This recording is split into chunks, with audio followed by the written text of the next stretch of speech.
So as per the WAC model, we have three types of learners in the classroom: audio learners, visual learners, and kinesthetic learners.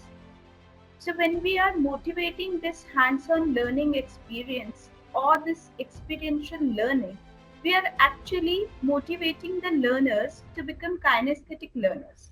Reggio Emilia is a very famous approach and it is related to nature learning. So that is the basic idea or the framework behind this experiential learning or the nature-based learning. When we are taking children outside, we are not governing them. We are actually just guiding them the path. So teacher is an observer who is observing all the students, because students out of their own mind, their own critical thinking, they are collecting the material and they are coming back to the classroom. Making the students to be like this, that is socio emotionally important, or you can say strong. Then I'm looking forward for the physical development. Experiential learning is no more a new one. First of all, it is a very old one. Idea is that we educators should imbibe it in a way that we can give better to the students in the classroom.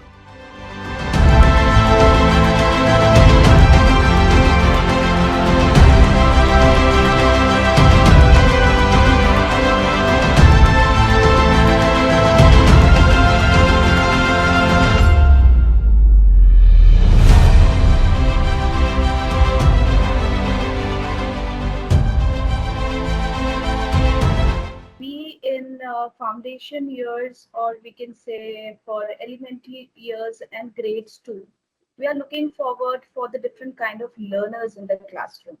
So when we talk about the WAC model, let's start from the WAC model and gradually we'll reach to experiential learning. The importance of learning, how experiential learning is helpful for those learners who are actually looking forward for this kind of learning basically. So as per the WAC model, we have three types of learners in the classroom: audio learners, visual learners, and kinesthetic learners. So when we deeply talk about the kinesthetic learners, these are those learners who are basically looking forward for that experience of hands-on learning.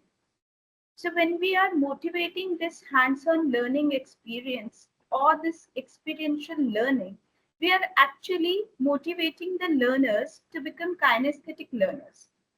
It is nothing like that we have to make the children kinesthetic learners, but the idea is when we do things, we retain more. That is the basic idea behind this experiential learning. And when we are relating this experiential learning with AI, then we have different approaches. Let's go back to World War II. It was in Italy when the first approach, that is Reggio Emilia approach, was in play. The father, the founder of this approach was Loris Malaguzzi, who was actually looking forward for the resources in the classroom at that time. But due to World War II, there were no resources in the classroom. I'm talking about Italy. And in Italy only, there is one place, that is Reggio Emilia. Reggio Emilia is a very famous approach and it is related to nature learning, or you can say experiential learning, or you can say nature-based learning. So N names are there for this respective approach. So when we are talking about Reggio Emilia, it means we are talking about nature-based study, and it is far off old one. Nowadays, we are just linking it with artificial intelligence, AI in the classroom.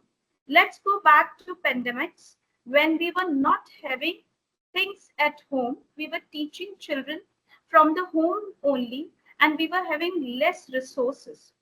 So at that time, we were looking forward for those resources which were easily available at the home only, or we were creating resources, or we were looking forward for our garden area or the places which are nearby where we can easily go and assess those materials or resources or open-ended materials which we can easily bring back to home and try to do these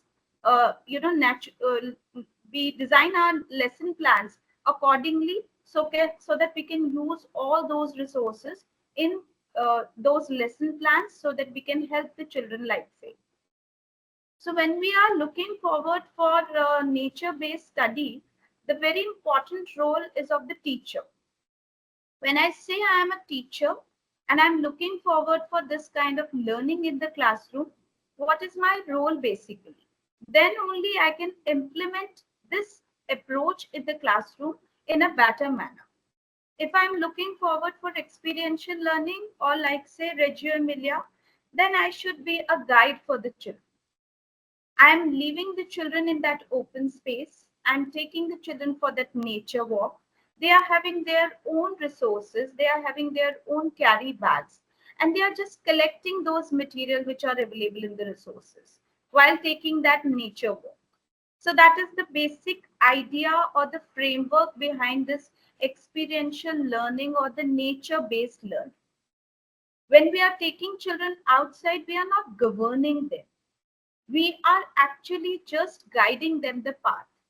We are actually fostering the critical thinking, or the upliftment of the children in a confident manner.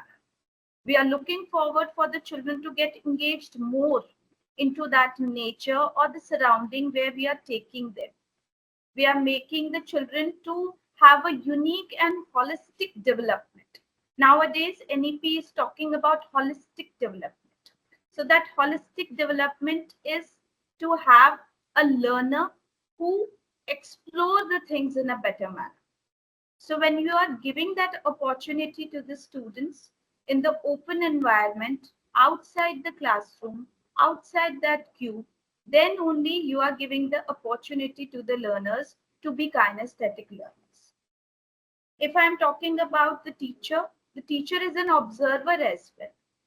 Because in class, we have n number of students, and in those students, we have meters, approachers, and excelling learners.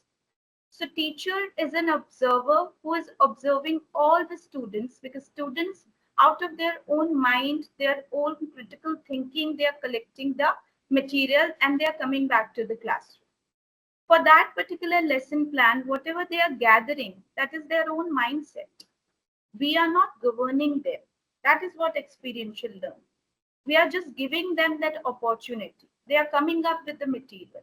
They are doing that lesson plan, or you can say that activity, which is actually designed by the teacher. Now, here the role of a teacher is to organize the environment, to create a setup for the children, to create those engaging worksheets for the children, so that they will use those material which they have explored, collected, and invite those material into that platform, or you can say any project based learning, so that they will explore more and be a kinesthetic learner. When we talk about the benefits of this nature based study, or you can say the nature based education, or the new word that is Reggio Emilia, it is nothing but the, first of all, cognitive development. Right from the beginning, we are talking about the cognitive development of the students. So here, this approach is actually fostering that. Then we are talking about the emotional development. We are creating, citizens in the school. We are looking forward for those morals in the students. So we are looking forward that they should be emotionally strong. Then we are looking forward for those social skills. Right now, we are looking forward for the students to have socio-emotional development. So that is again very important part, and this experiential learning somewhere, making the students to be like this, that is socio-emotionally important, or you can say strong. Then I'm looking forward for the physical development. When I'm taking the children outside the classroom, when they are going for the nature walk, somewhere we are putting them in a situation. Situations are not easy every time.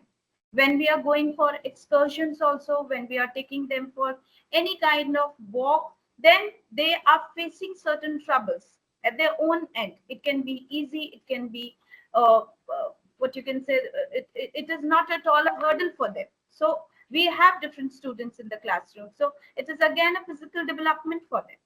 And last but not the least, when we are putting stress on such kind of approaches, we are actually putting emphasis on strong relationships, a teacher student relationship, parent child relationship. So n number of gaps are there in our education system, and when we are supporting such kind of approaches, we are somewhere connecting the gaps. We are somewhere helping the students, teachers, to have a very collaborative sort of environment which such approaches are supporting. Now, the very important one more approach which I really want to talk about is the Waldorf education. So, experiential learning is Reggio as well. Experiential learning is Waldorf as well. It is actually based on the Australian approach, basically, and it is actually looking forward for the critical thinking of the students. So experiential learning is actually looking forward for that engagement of the students. More the engagement, more will be the exploration, more will be the experience, and more will be the capability.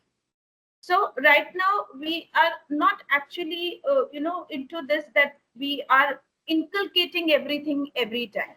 We are giving them opportunity to inculcate something or by themselves as well. That is what experience is. That is why we say that we just leave them in that environment and they learn from that environment. So that is again a very important thing. And this experiential learning is. Arti, could you summarize?